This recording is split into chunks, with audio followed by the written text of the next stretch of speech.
موقع بيقول سلفي ومش بعض. اهلا وسهلا يا شيخ. اهلا بيك. اهلا بك يا استاذ. برحب كمان بزميلتي رحمه. اهلا يا رحمه. اهلا، مساء الخير عليكم كلكم. انت ليه ما كنتش مرحب قوي انك تقعد في وجود فتاه او امراه؟ والله الحقيقه يعني كنت حضرتك عارف يعني مش من تعليم الاسلام الاختلاط. ده مش اختلاط، ما انت بيدخل لك ناس في المحل وانت واقف، وممكن تدخل لك واحده وتشتري منك يعني طالما في اطار وجديه. ده انت شايف احنا 500 واحد يعني، لا في اوضه مغلقه ولا في خلوه ولا شيء. طيب بس حضرتك يا استاذ انا مش هناقشك في الدين طبعا، انا اقل من ان اناقش في الدين، بس هي استوقفتني والزملاء قعدوا يتكلموا معاك وانت استجبت. بس برضو عايزين نفهم الوجه البشوش اللي كان بيقدم هذا الوجه المشرف. الله يخليك، ربنا يبارك فيك. بتيجي عند نقط كده تقلق الناس، يعني احنا قاعدين في استوديو. والله هو مش بتقلق الناس الحقيقه. انا عايز اقول لحضرتك على حاجه. والله الدين الاسلام سمح، والنبي صلى الله عليه وسلم يقول بعثت بالحنيفيه السمحه. تمام. ما فيش في الاسلام حاجه تقلق الناس، هي اللي بتقلق نفسها. انما ذلكم الشيطان يخوف اولياءه. يعني مش احنا اللي يعني الدين بتاعنا مش بيخوف، هو الشيطان هو اللي بيخوف الناس. الاصل في موضوع النساء يعني مع احترامنا الشديد طبعا يعني، لكن الاصل في موضوع النساء قال الله تعالى وقرن في بيوتكن ولا تبرجن. البروج الخروج، سواء خروج بزينه او خروج من غير زينه. والنبي صلى الله عليه وسلم يقول للنساء، قال لهم ايه؟ اذن لكن في حوائجكن. ربنا اذن لكم تخرجوا للحاجه، مش اكتر من كده. يعني انا مش مختلف ان كان في نساء النبي صلى الله عليه وسلم ونساء غير ازواج النبي صلى الله عليه وسلم وشاركنا في الحروب وكان خرجوا لكن للحاجه.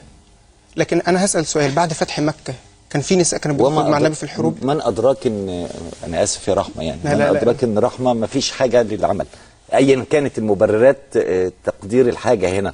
فهو الحكم ازاي؟ طب ما انت بتتعامل مع سيدات بيجوا لك المحل وبيشتروا منك، فاكيد في حاجه خلتهم للخروج.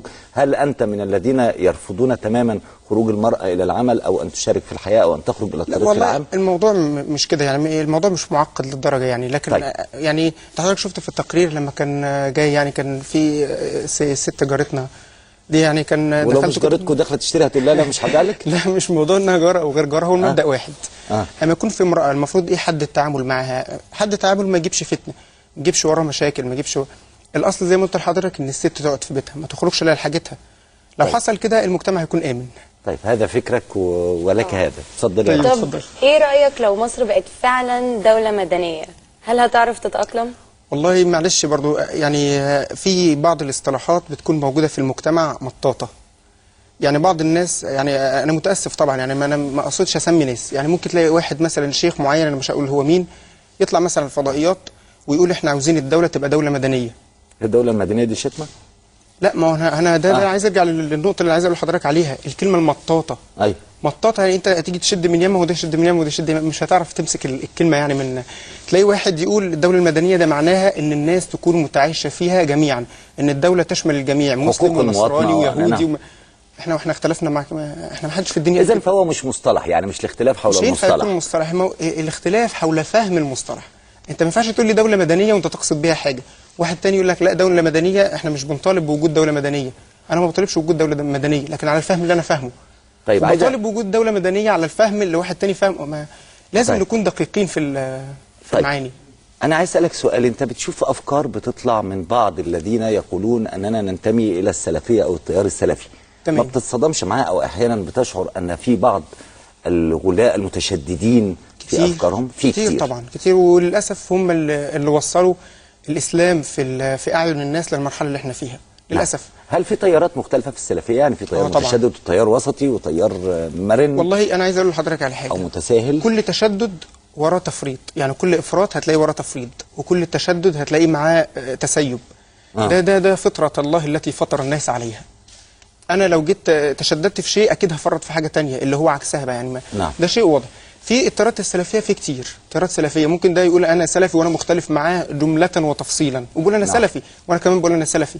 فالمشكله زي ما قلت لحضرتك برضو ان اصبحت كلمه سلفي في هذا الزمان من الكلمات المطاطه.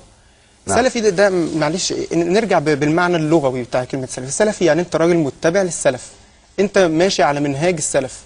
السلف هل التسميه دي كانت موجوده بعد الرسول عليه الصلاه والسلام؟ كانت موجوده. يعني كانوا بيقولوا احنا السلف؟ لا، يعني كانوا مقسمين المجتمع او المسلمين بعد وفاه الرسول عليه الصلاه والسلام وفي عصر الخلفاء الراشدين وبعدهم كمان من الائمه الكبار. هل كان بيتصنف المسلمين ده سلفي وده صوفي وده لا انا هقول لحضرتك، انا فاهم ان حضرتك هتحب تقول يعني السلفيه مش جماعه، واللي خلاها جماعه للاسف ناس يزعموا ان هم سلفيين وهم مش سلفيين. لان السلفيه مش جماعه. النبي صلى الله عليه وسلم اشتركي معانا. النبي صلى الله عليه وسلم لما جه يعني تكلم على السلف، تكلم عليهم وسماهم ايه؟ يعني هما يعني النبي صلى الله عليه وسلم تكلم قال خير الناس قرني ثم الذين يلونهم ثم الذين يلونهم ثم الذين، يعني اختلف الرواه في الرابعه والثالثه، المهم قال ثم الاثر، الناس اللي على اثار هؤلاء. نعم. هؤلاء بل اللي هم سلفونا. فانا مش بسمي نفسي سلفي جماعه، زي مثلا انت بتزعم ان انت سني. نعم. السني دي مش جماعه، انت يعني السنيه دول مش جماعه، دول مش فكر. سني يعني انت متمسك بالسنه، زي انت مسلم ده مش جماعه، او الدوله الاسلاميه دي مش جماعه. يعني ما تدرس ايه؟ انا خريج حقوق. خريج حقوق. قارئ في الشريعه؟ يعني لما بقول شيخ وبتقعد وبتفتي الناس، هل تفتي؟ والله يعني على حد علمي، يعني انا مش. هل تجتهد في الفتوى ام انك ناقل للفتوى؟ والله بعض الاشياء بجتهد فيها وبعض الاشياء بنقل فيها. النبي صلى الله عليه وسلم سئل عن بعض الاشياء فقال لا اعلم. ده النبي عليه الصلاه والسلام. نعم. فكل انسان في الدنيا مهما بلغ علمه بيجتهد في اشياء ويقول لا اعلم الاشياء تانية. نعم. هل في ناس من اصدقائك متضايقين من الصفحه اللي انتوا اسستوها على الفيسبوك ان هي مثلا بتستعمل؟ انا والله الحقيقه انا مش من مؤسسي الصفحه.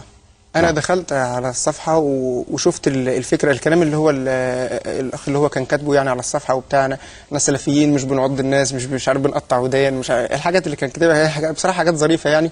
وهو عايز يوصل رساله ان احنا منخرطين في المجتمع، وده واقع يعني اللي ينكره يبقى عايز يعني عايز اغراض مش حلوه.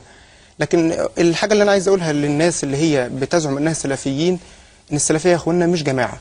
نعم. وان ما ينفعش واحد سلفي يظهر بالمظهر هو انا مش سلفي. المفروض ان احنا كلنا سلفيين، زي ما المفروض انت سني مش شيعي. نعم. احنا خلف للسلف، فنحن امتداد، فكلنا سلفيين بالمعنى الراحب الاسلامي. يعني ايه رايك لو السلفيين اسسوا حزب زي حزب النور السلفي؟ ايه رايك في ده؟ انا قلت اكتر من مره وبكرر، ومش انا اللي بقول.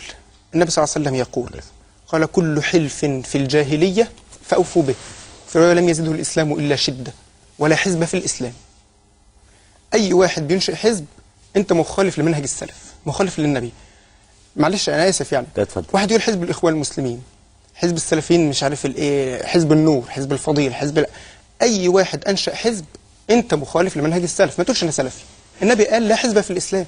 قال الله تعالى وأن هذه أمتكم أمة واحدة. نعم. وأنا ربكم فاعبدون. إيه الداعي أن أنت فتقطعوا أمرهم بينهم؟ ما ينفعش. إذا كانت وسيلة عصرية للتعبير عن مطالب الشعب، أنت هل السلفي، خلينا بالمفهوم الشائع، عليه أن يعتزل الدنيا يمارس عمله فقط ولا يكون مشارك أو إيجابي أو فعال في الحياة السياسية والاجتماعية؟ طيب هو فعال طالما لا يضر. يعني مظاهرات أنا فاهم حضرتك. هو ده يعني مشاركة في الحياة الاجتماعية، ده واقع بيفرض نفسه. الحياة السياسية. أنا بتكلم عن الحياة السياسية دلوقتي. النبي صلى الله عليه وسلم حط قاعدة عريضة.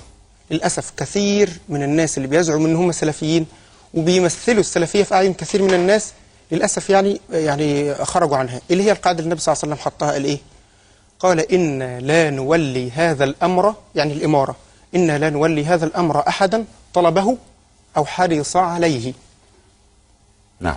مبدأ، قاعدة. أنت ما ينفعش، لا يحل لك شرعا أن تطلب الإمارة ولا أن تسعى إليها. النبي قال لا تطلب الإمارة يا عبد الرحمن بن سمرة، لا تسأل الإمارة، فإنك إن أوتيتها عن مسألة وكلت إليها. لو آتاك الله هذه الإمارة عن مسألة سألتها أنت، يعني أنت سألت الإمارة ووصلت لها فعلا، حرصت عليها ووصلت لها، ربنا يعمل معك إيه؟ وكلك إليها. يعني أنت بقى راح بقى أنت وشطارتك، أنت بقى اجتهادك بقى، أنا ربنا لن يكون معك. وإنك إن أوتيتها الإمارة، وإنك إن أوتيتها عن غير مسألة أعنت عليها. شارك في الحياة السياسية بهذا المفهوم اللي النبي قال لك عليه، اللي هو إيه؟ وإنك إن أوتيتها عن غير مسألة. أنا لو جه طلب مني إن أنا أمسك منصب، أنا يحل لي شرعا إن أنا أمسكه، لكن لازم أكون مؤهل لكده. لكن ما ينفعش إن أنا من ابتداء أطلبه أو أجتهد إليه. طبعا بعض الناس اللي هم للأسف يعني برضو يحرفون الكلمة عن مواضعه، يقول لك نبي الله يوسف قال إيه؟ اجعلني على خزائن الأرض.